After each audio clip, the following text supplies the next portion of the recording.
All right, folks, pop the popcorn. After weeks of needless posturing, the weak and ineffective and cowardly Republican Speaker of the House, Kevin McCarthy, bent the knee to the morally superior President Biden and Democratic Party and agreed to a bipartisan continuing resolution which will keep the government funded for 45 days.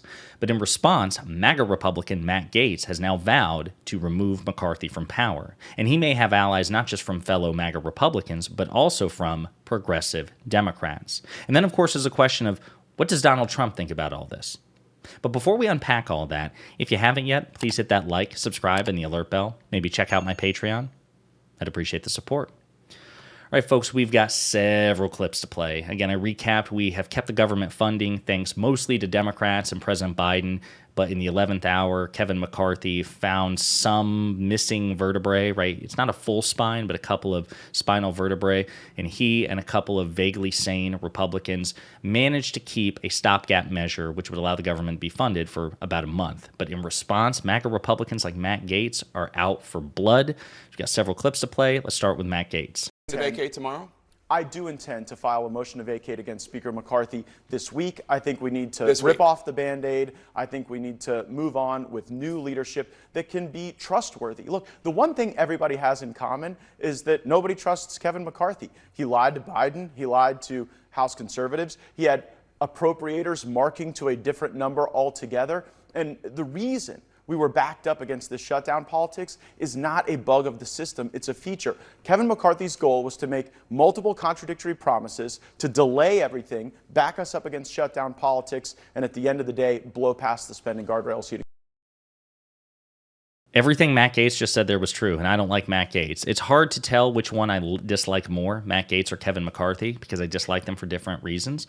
But yeah, so the motion to vacate is basically the equivalent of the United States of a vote of no confidence. And usually the threshold for that is quite high. But in order to get the votes necessary to become Speaker in the first place, back in January, Kevin McCarthy agreed to lower the threshold so that literally any one person in the House of Representatives can issue a motion to get Kevin McCarthy kicked out of his job. Now, there still has to be a vote, right? There has to be a majority vote to support the resolution. But literally at any time, any single person can go after McCarthy's seat and try to get him removed from power, which is a pain in the butt. But yeah, so everything Matt Gaetz said there was true. So now I want to turn it to Kevin McCarthy, what he has to say on the matter. You need 218 votes to vacate. Has Hakeem Jeffries, the Democratic leader, said that he will? No. He hasn't said what? He hasn't said anything about what he's going to do. Look, Democrats could cross over and follow Gaetz's lead on this. Yeah, look, Gaetz is trying to work with Democrats. He's reached out to Swalwell, to AOC, and others. But if that's the way we're going to govern, I don't think America is going to be successful. Look. And actually, what's funny is, what Kevin McCarthy said to what's funny is both of these men have said very honest things in this respect that don't contradict each other. It is true that if they're going after the Speaker of the House every time there's a disagreement, America can't functionally govern, because you do need the House of Representatives to pass meaningful legislation, because that's just how our system of checks and balances work. You can't just pass things with the Senate and the President. The problem is Kevin McCarthy has actively contributed to an environment in which the government can't function because, again, as we've discussed in the past, he had every opportunity and every moral and political obligation to steer the bad faith Republican Party, disloyal opposition party, which it's become, away from Donald Trump, get it away from Donald Trump, especially in the aftermath of January 6th. But McCarthy is weak and he's a coward, and he didn't honor his obligations. He didn't take those opportunities. So he's helped actively create the mess in which he finds himself. So I have no sympathy for him. As a matter of fact, I think it's quite hilarious that he and Gaetz are going back and forth at each other, and I hope they both lose. And this is what AOC has to say on the idea of getting, introducing a motion to remove Kevin McCarthy from power. Well, you just heard Congressman Matt Gaetz say he's going to move to oust McCarthy as Speaker this week. If a motion to vacate the chair comes to the floor, how would you vote?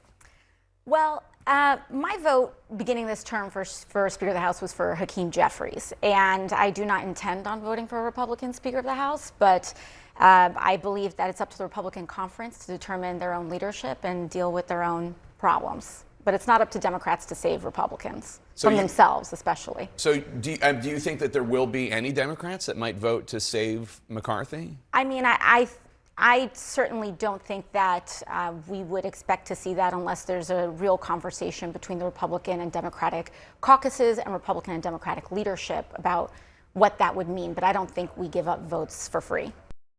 100%. AOC is absolutely right. If Matt Gaetz is able to genuinely threaten, Kevin McCarthy's position, she should absolutely force him to bend the knee again. Hey, you want to be the Speaker of the House? That's fine, but you will give us whatever we want. You're going to drop these impeachment inquiries into President Biden. You're going to behave much more bipartisanly and much more cooperative. And in return, you can be the leader, you can have the gavel, you can have the portrait, but you will work with us. You will share power with us, and our demands will be honored. Absolutely. I hope like hell that this is what happens, that Kevin McCarthy in his desperation turns to the Republican conference, and they force him to give up even more than what MAGA Republicans forced him to give up. Because again, Kevin McCarthy deserves it. He deserves to be shackled to the House Democratic Conference, because the House Democrats are really the only responsible governing party in Congress. That is my fondest hope. And I think it's very possible that may happen. I want to play another clip of Matt Gaetz here. It's just a short one, but it's funny. Matt Gaetz is funny when he wants to be.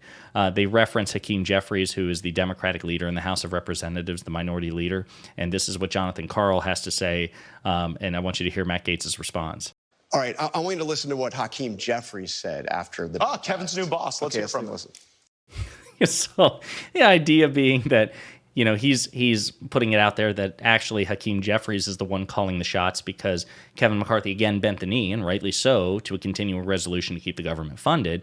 And it was actually Hakeem Jeffries who brought the majority of votes. More Democrats voted to keep the government funding than Republicans, because Hakeem Jeffries has a better grip over his caucus than Kevin McCarthy has over his. And if not for Hakeem Jeffries, then the government wouldn't be funded. So the idea is that Kevin McCarthy, whether he knows it or not, is beholden in his own way to Hakeem Jeffries.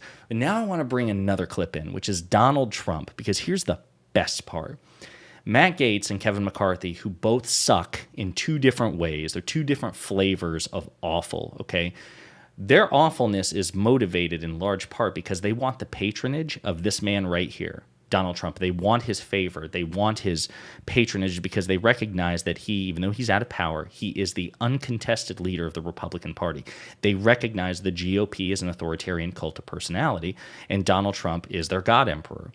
So when asked about this, hey, Matt Gaetz is now going after Kevin McCarthy. Donald Trump, what do you have to say about that? Do you support Matt Gaetz's efforts to remove McCarthy as Speaker? I don't know anything about those efforts, but I like both of them very much. Yeah. Do you expect Mr. McCarthy to remain Speaker? Do you support him? Well, I don't want to comment on it yet. I think it's too early. It just happened a little while ago. I've always had a great relationship with him. He said very nice things, I know, this morning about me and the job I've done, Kevin McCarthy, so I appreciate that. So here's what I find hilarious about this. It's the ultimate abusive relationship. Donald Trump is a malignant narcissist. Loyalty is completely one-sided with him. It's not mutual. It's not reciprocal. It's not even transactional. In exchange for this, I give you this. It's completely one-sided. Both of these men have debased themselves to try to curry favor with Donald Trump. And in exchange, when push comes to shove and each of them is taking off the gloves and going after one another, Donald Trump doesn't try to stop it. He doesn't try to get them to work together. He doesn't even indicate a preference, so nobody wins. He just steps back and is non-committal, is concerned only that they both praise him, and he's content to allow these two cultists to basically slaughter each other, politically speaking. And it's just so instructive, and I hope it's strange to me that MAGA still doesn't get it. Like if I were Gaetz and if I were Trump, I'd hear this thing from, or excuse me, if I were Gaetz and I were McCarthy, I'd hear this thing from Trump, and I'd be like, wait a minute. After all I've given you? After all I've done to earn your favor, you're not even going to back me? Because of course he's not. Donald Trump only cares about Donald Trump. These people are expendable to him. So yeah, I find this absolutely hilarious. All I care about in the end is Democrats being in a position to exploit it for their own benefit. Because of course, again, Democrats are the only responsible governing party. Their policies are generally more popular. Their policies are generally more effective at delivering material benefits for the American people, including conservative constituents. So if Democrats win, the vast majority wins, including many conservatives. I want Republicans to politically suffer in this. I want them to suffer the worst possible scenario. So somebody, and you all are free to make an argument because I can see this either way, who should win between Matt Gaetz and Kevin McCarthy in the short term and the long term? What do you want to see? What do you think is best for democracy and this country in this ensuing conflict? Let me know in the comments.